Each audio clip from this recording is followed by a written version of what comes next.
Here we are. It's officially Masters Week.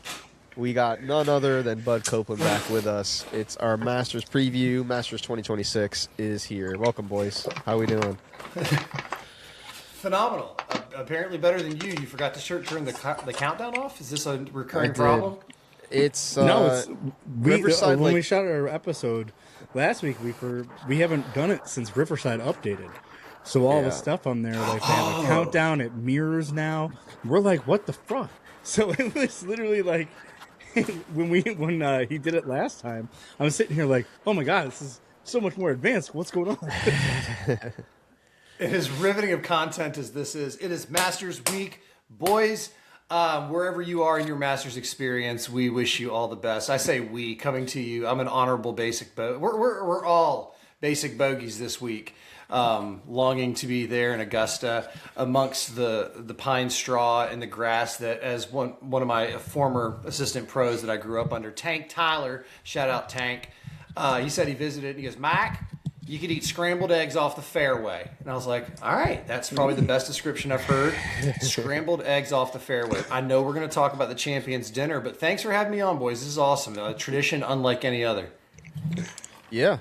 It's things are looking good down there. I mean, last year, obviously all the rain coming in, all the cancellations, everything like that. It's looking nice. I feel like it's been a few years since there's been a nice weather for the entirety of the Masters Week, and so it's going to be interesting. It's going to be more like that classic Augusta, I think.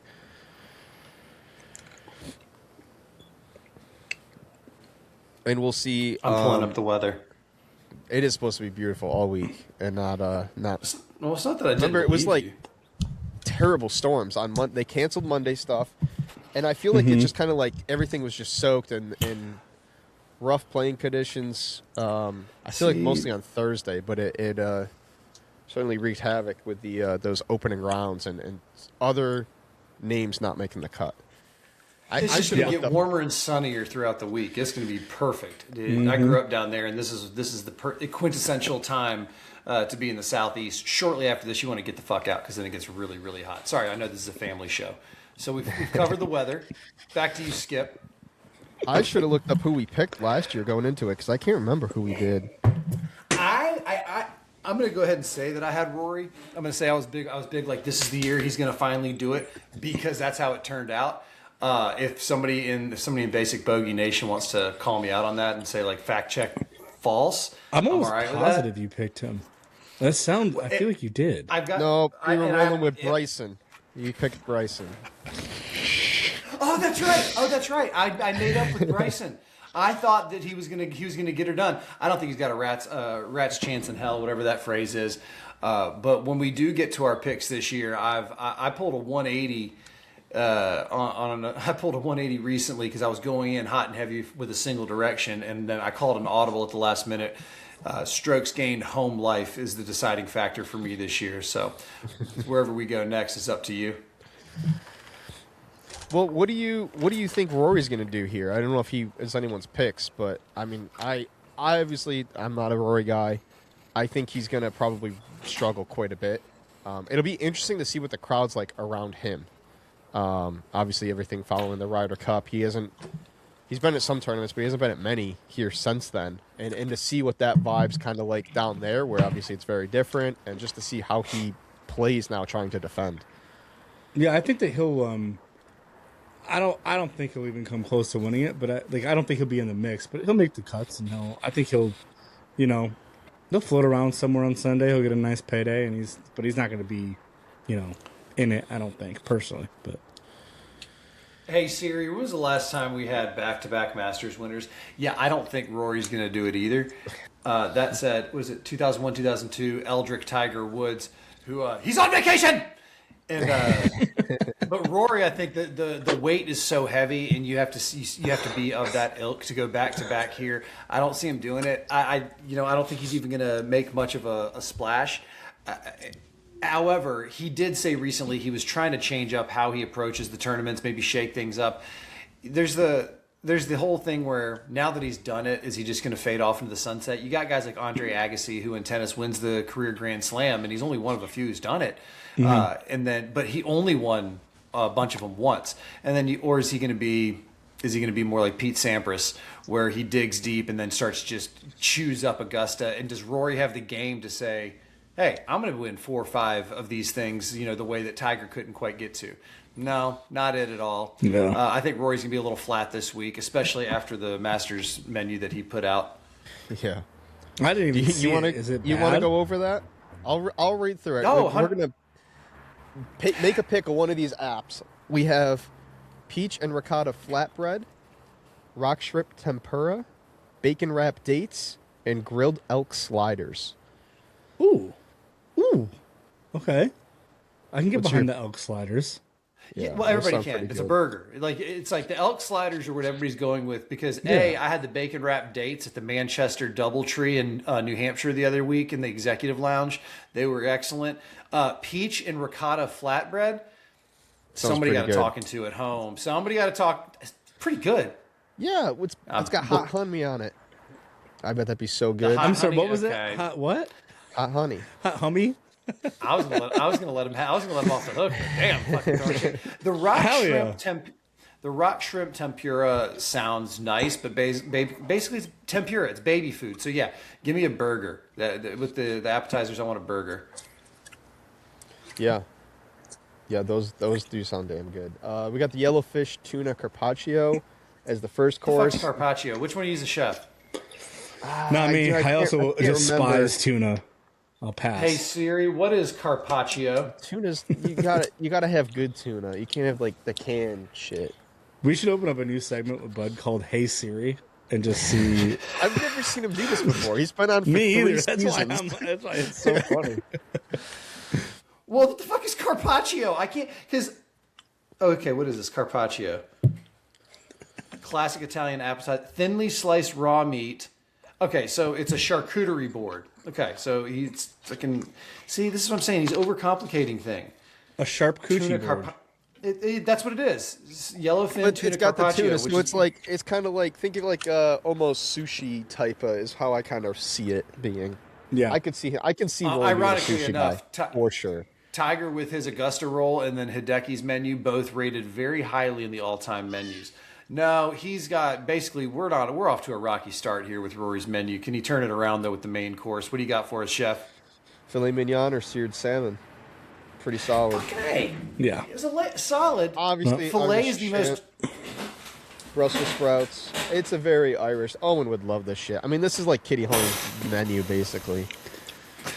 I'll give him Owen, a pass on I the don't know if seared you salmon. met Owen, but Owen that's been doing the recaps with us, his family owns a local Irish pub, and he's a huge Rory guy. So he's Well, boo this choice too. Filet mignon is the most overrated cut.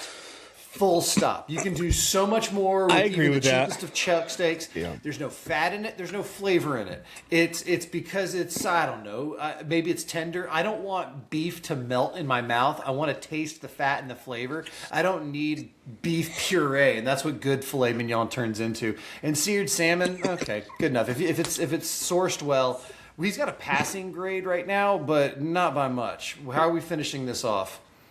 sticky toffee pudding. Fail.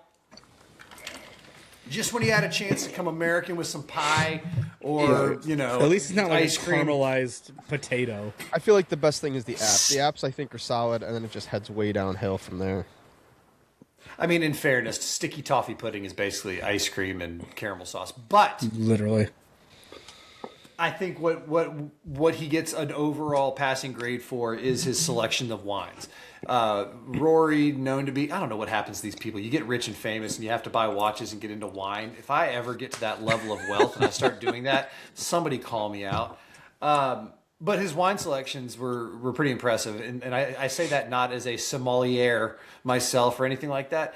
I just love their wine collection, and I think it's one of those hidden flexes of Augusta National that when you read about it and you look in the history of it, it's one of the top, most exclusive private collections in the United States, if not the world, and it's constantly on rotation. And this all comes out of their pocket, but it's like if you, me, sit down and we're just like, hey, I learned about this on Jeopardy. Do y'all happen to have a 1972 yada yada? They're going to be like, which vintage would you like? And we're like, I don't know if that's even the correct. So shout out for the wine and the wine people down there in the cellar at Augusta National. You bailed Rory out because as far as Champions Dinners goes, this does not live up to the way that he won. Fair enough. I don't know Well why I'm said. feeling. I'm feeling very shady right now, and I apologize for that because I'm kind of a pacifist at heart. But I've decided that I'm going to be true to me. I might lie to everybody else. I'm just not going to lie to myself. Did you happen to see the video? I haven't watched it yet of him going through and breaking down like every shot from last year. I don't know if it's Golf Digest to put out. I gotta go watch that. I haven't seen it yet. Well, I'm gonna find the audiobook version, and that's gonna be what I listen to going into this golf season. Just because the way those guys, there are certain rounds. I don't know if y'all have that yet, but you get to a point. It's kind of like with music, where at different levels of it, people can kind of memorize certain chords, or you can read it a little bit. Then there's people who can just put it all together and they can have a full-blown conversation while their hands are over here doing stuff. And then there's that guy Double Estapio, the Spanish like monster drummer. Have you seen this guy? Yeah. The guy with the beard and he does everything one-handed. Yes, Sabario, yeah. And he grunts and like speaks broken English and does one-handed shit. That's Tiger Woods level of attainment. And I think when it comes to setting up for, how did I get on the Spanish drummer? I don't know, but we're here. So Rory breaking down every single shot. Thank you. You get to a point of skill, thank you, where you don't have to look the chords up anymore, or you can play it. And like when you start recounting shots in a golf tournament, it was 152, I had a little bit of down grain, yada yada yada. It becomes a funner sport. I'm not saying I'm at that level, but I did. But when I went out and played 9 on Saturday, I could sit here and walk you through every shot because it kind of becomes a skill set for you, reflecting and learning, and also helps when you're not absolutely trashed on the golf course. So shout out to sober golfers there. California sober. Wink, wink. yes, as it should All right. be. Well, My mom's dead. I can say that kind of shit. do we want to get into our picks here? Do you want to start with the picks to win, and then we'll loop back around and do our top 20s? You go first. All right. By the way, I am locked in. I am locked in as well, and I have Owen's picks, so then we can recap all of these next Is week. Owen hold on. Owen's the chap.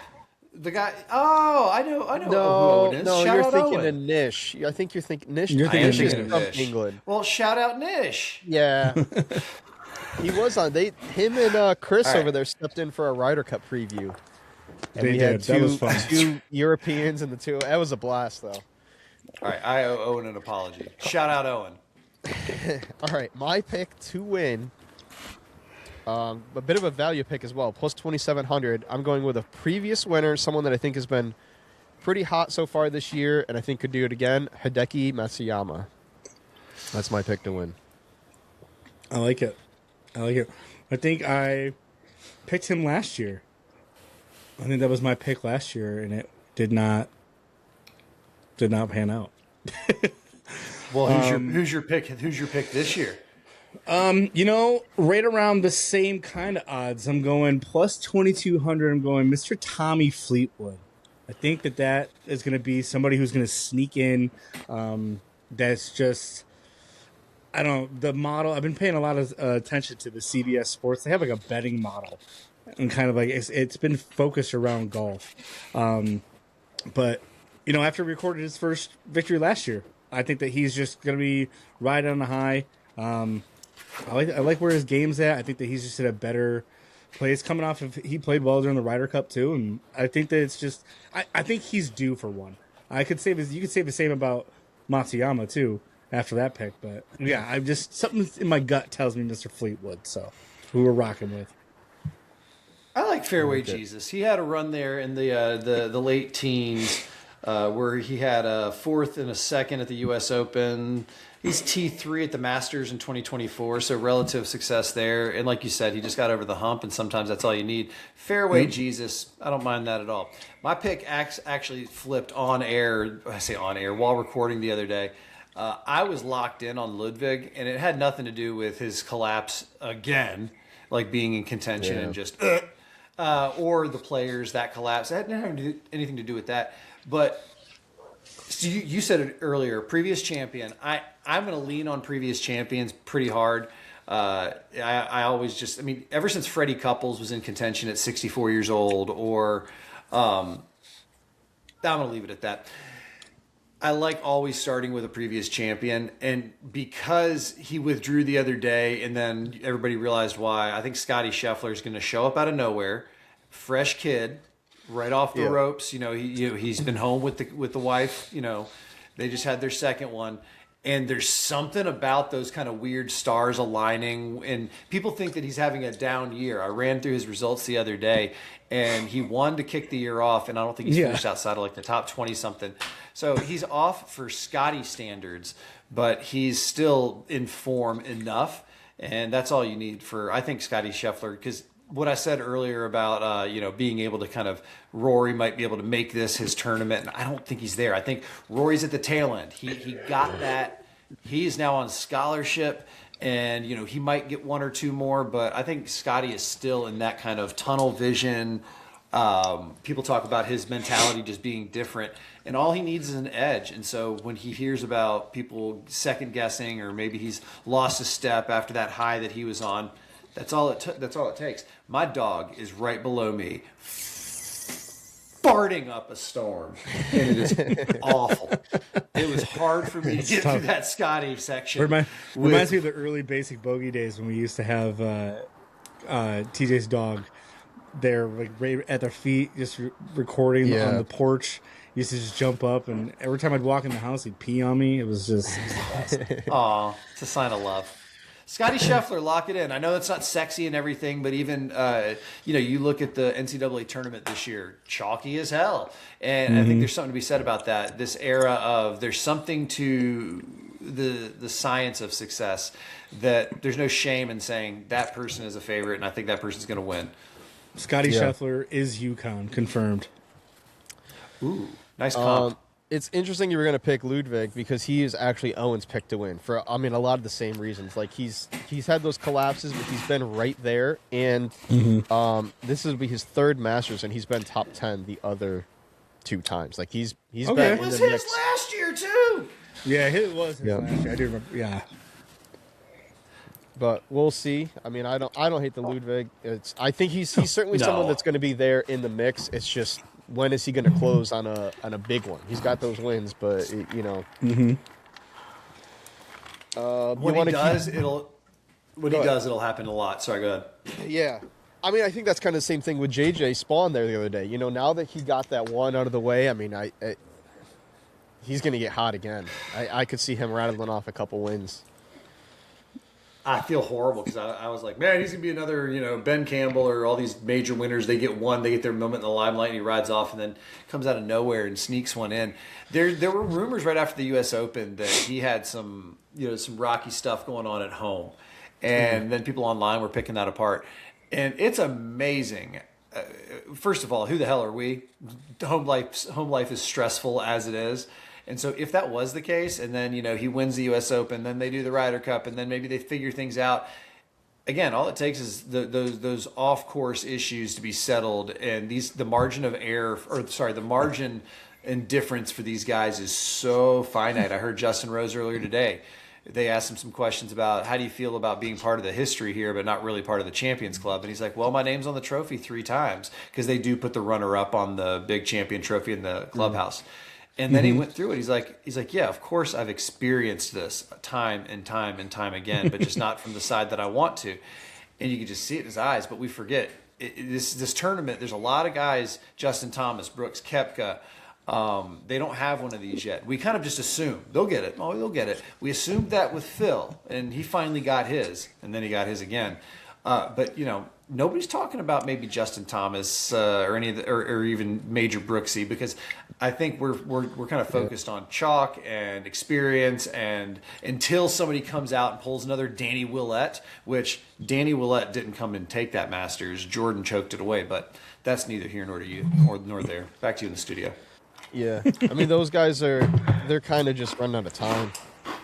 Both. I mean, JT more. I mean, obviously Brooks is trying to get readjusted again to the PGA, but JT's he's won big tournaments, but he's just time's really slipping away on him now. Yeah. You want to go straight back around with the top 20s then? I like it. My top 20, I'm going with someone that already has pulled out a win this year. And I think similar to Hideki has been up there in the mix a bit. Everything's clicking lately. I'm going with Cameron Young, finish top 20. Oh, okay. Okay. Yeah. At this point, I feel like with him, it's just a given. Like, I'm surprised if he's not top 20. He hasn't really performed well in the majors as of late. Like, he'll have a good round here or there, but it's pretty good. What was the odds? I think it was like plus 400 for top 20 with him. Okay. Another great pick.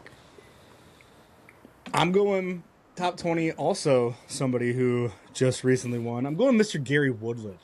Give me Mr. Gary Woodland to finish top 20. He's actually, to win, he's plus 10,000. Which, yeah.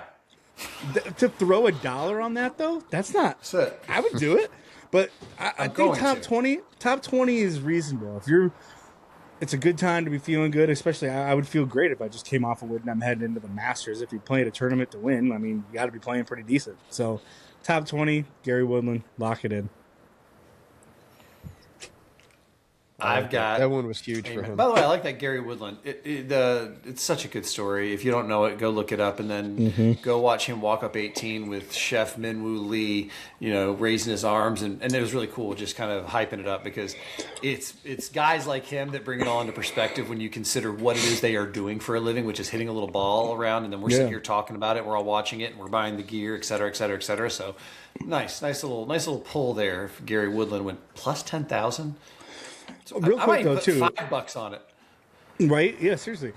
Did you see I forget what hole it was on, but it was in the last round. Did you see his ball speed, like, consistently for that round or that weekend? I don't. He was pay around. attention to He those was stats. He was like 192.5, so like 196, and he was beating out Bryson. Like it was very impressive. And the dude's like, what? He's 36, 37, he's somewhere up there, right? He just like changed the shafts like a week before or something, right? Like, he's got something. He unlocked something, and he's hammering the fucking ball. And not that you need to do that all over Augusta, but still, I mean, it's no. But if you can do it, bombers do well. Shit, dude, turn that place into a pitching putt. Threaten me with violence.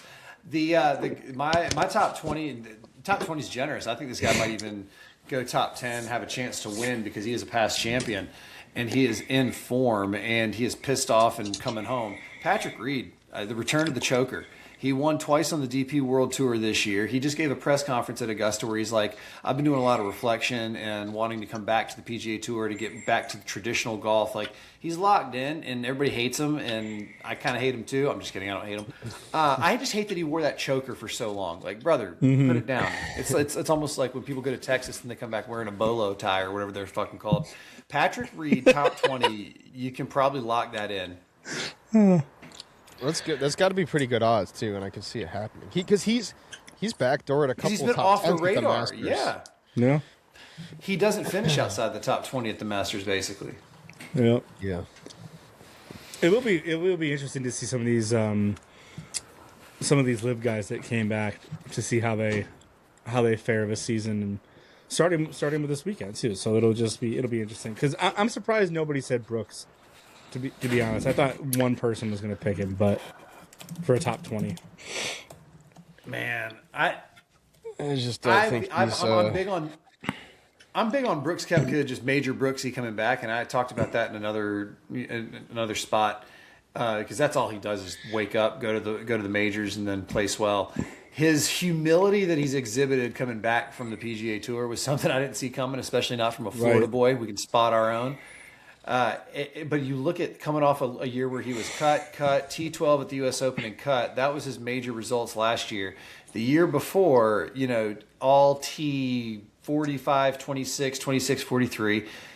The year after he left for LIV, T2 at the Masters, he won the PGA, and then he was 17th at the U.S. Open. And so I think that's a safe bet. You know, Major Brooksy top 20, just because I think he's been playing well enough. Now I want to eat my words. And what's he been doing on the PGA Tour this year? PGA Tour. Hey, Jamie, pull up Brooks Koepka PGA Tour. This segment's called Hey Siri, brought to you by This Bud's For You. Fucking A. Yeah, just don't misspell it. I can't get sued. Let's see here. He was cut at the Texas Children's Houston's Open. Nice. But T9 in Palm Beaches, T13 at the Players, T18 at the Valspar. Okay, so it's not as bad. It's a coin flip if you want to do it or not. It's a Jim Boeheim. It's a Coach Boeheim. You leave Jamie B out of this, okay? Uncle James. It's not a G-Mac who's going to bring back the winning ways.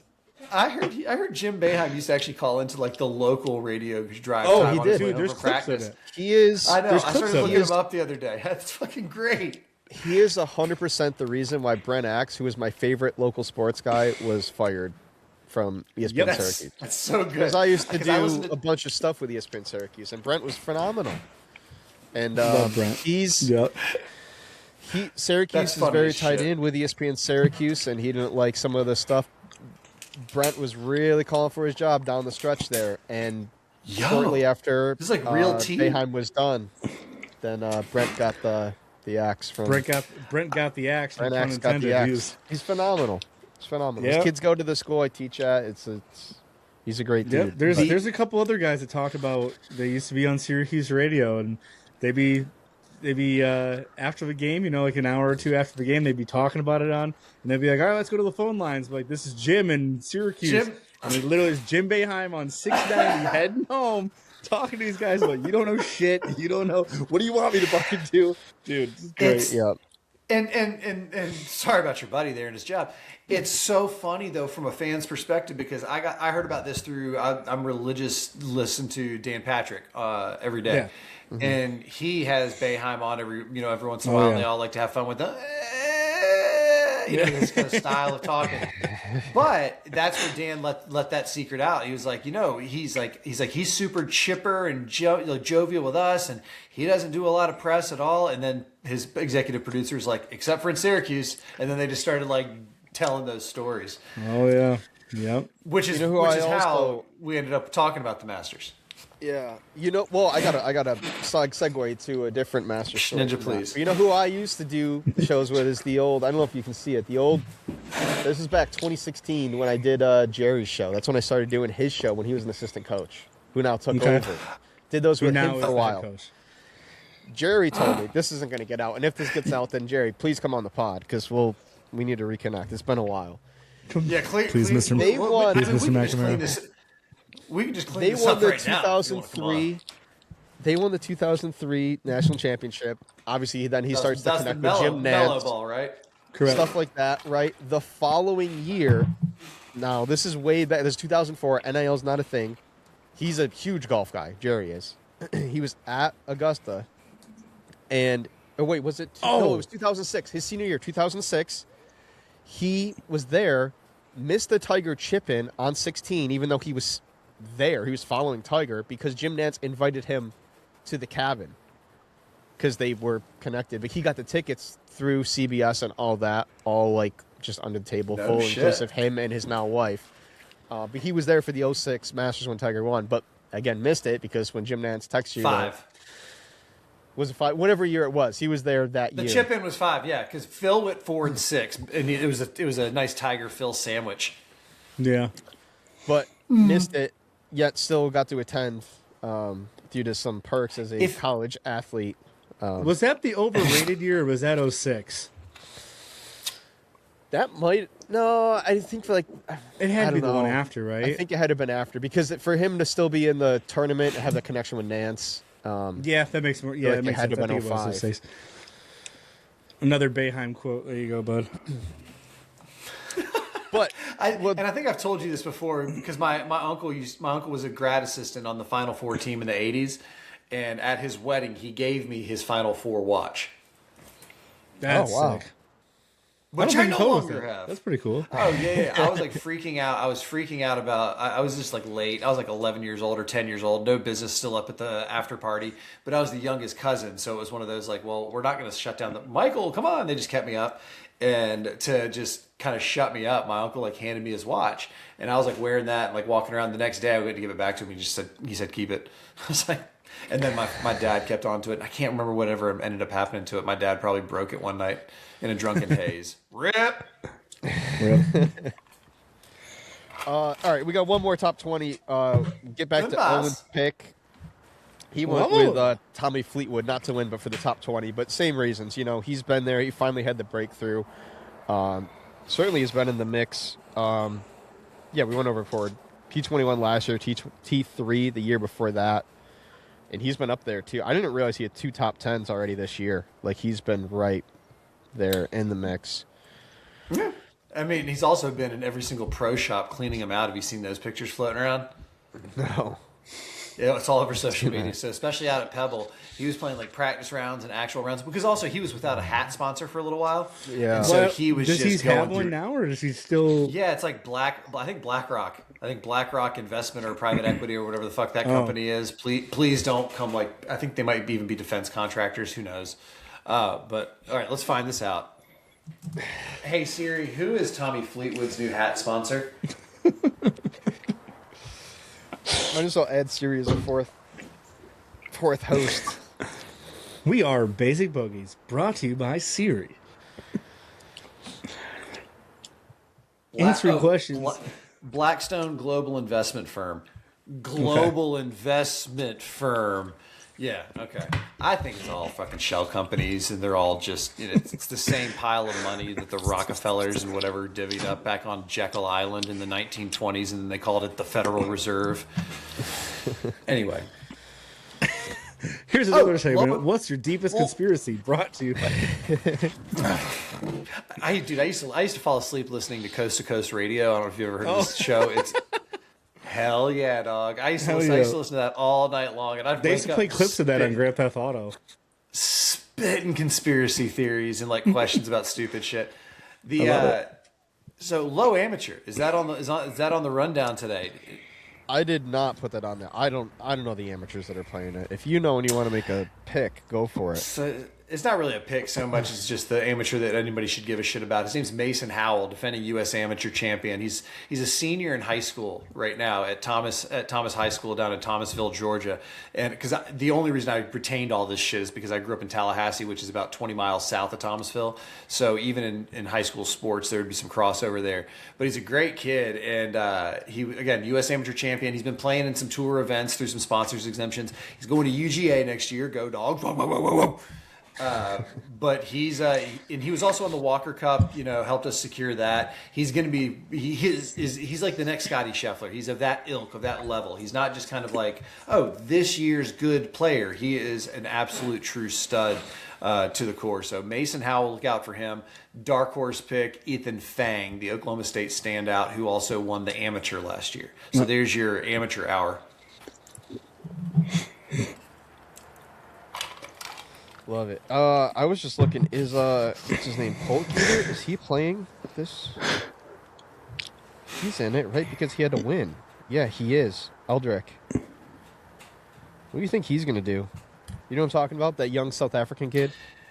Aldrich Potgieter, I love him. Yeah. And because he can smash the ball. That's a great pick It'll be too, because interesting to see he's the kid who could turn it into a pitch and putt, like Tiger did back in the 90s when he was just blowing it past all these corners and over any trees.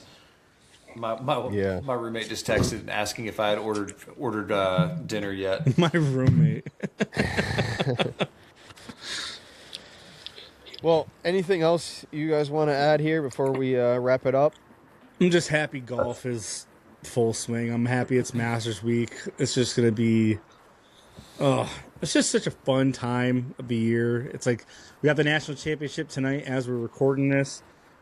Baseball is full swing. We got basketball is going to, for NBA, start to go to the playoffs. We got golf. It's the best time of the year. It's the best time. All that shit that he said is true.